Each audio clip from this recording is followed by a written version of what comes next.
When Duck was sent to Edward Station, Diesel had to manage the yard alone. He was delighted his plan had worked, but his inexperience led to disorganized sidings and delayed trains. Percy came to help keep the yard in order, but despite his best efforts, Diesel ignored his help. "He's awful!" Percy complained. "He spends more time lurking amongst the trucks than shunting. I don't know what you three see in him. Duck is much better." "Pah!"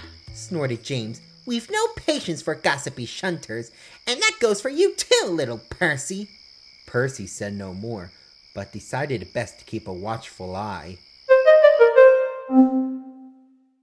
The first train of the day is Henry's stopping service, followed shortly by Gordon's Express. One morning, Diesel put the coaches for these trains at the wrong platforms. When Henry arrived, he backed down onto the express. By the time the station master worked out what happened, the signalman cleared a path to the correct coaches. Henry was delayed and none too pleased. 10 minutes behind schedule," he fumed. "All due to your inadequacy. Revolutionary indeed.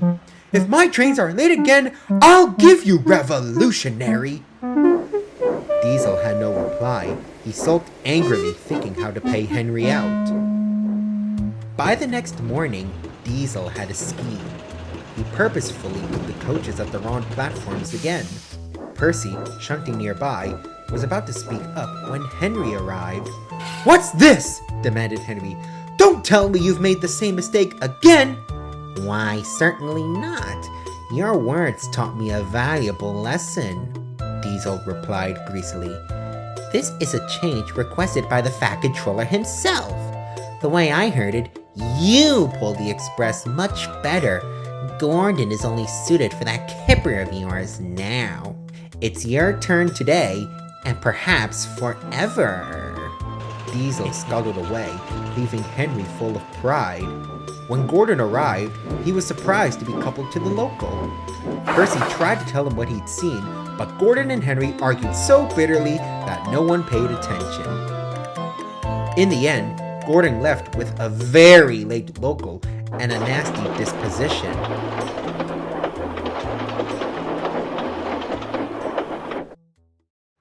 "That Henry!" he complained to Percy, "saying he pulls the express better than me. On what railway is that true? My passengers have never once complained, and to suggest I'll be pulling the flying kipper, disgraceful! Where did he get such an idea?" "From Diesel! I tried to tell you earlier!" "You silly big engines!" scowled Percy. "Diesel made you act horrid to Duck, and now you're being horrid to each other. Sit around and moan if you'd like, but I've had enough."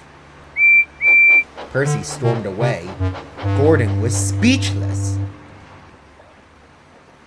Soon, Percy had devised a scheme of his own and was chatting with the trucks.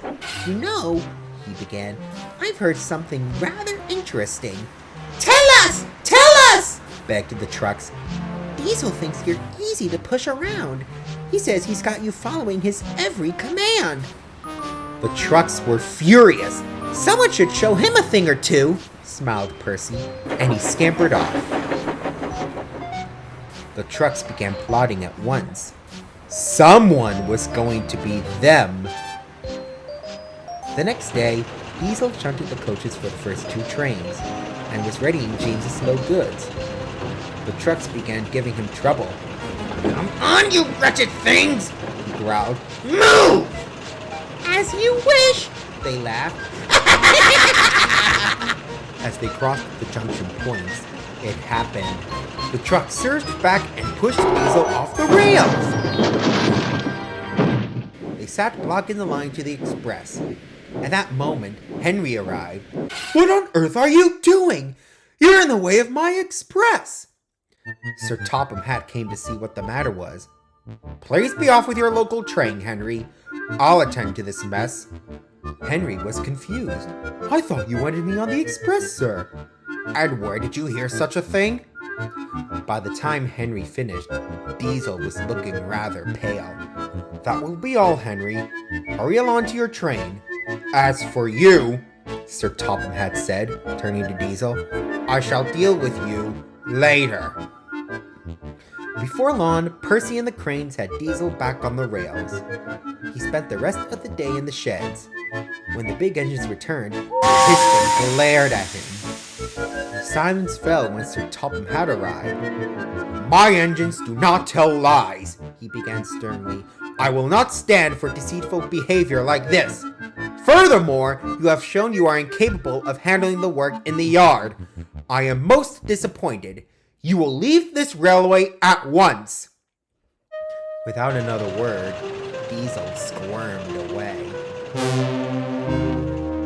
As for you three, Sir Topham Hatt continued, I hope you've learned a valuable lesson about trust and loyalty. I don't expect my engines to believe unfounded claims. At least one engine saw sense. Although I don't approve of your methods, Percy, he trailed off. Percy blushed. Sir, how did you... However, winked Sir Topham Hatt, so long as it remains an isolated incident, we shall say nothing more. Now, can I count on you to handle the shunting until Duck returns? Certainly, sir, Peeped Percy, and he hurried off to tidy the office. Sir Topham Hatt returned to his office, just as the telephone rang. Yes? Come again? A barber shop? Gracious goodness me! I'll be there right away. But I'll say no more, or I shall spoil the next story.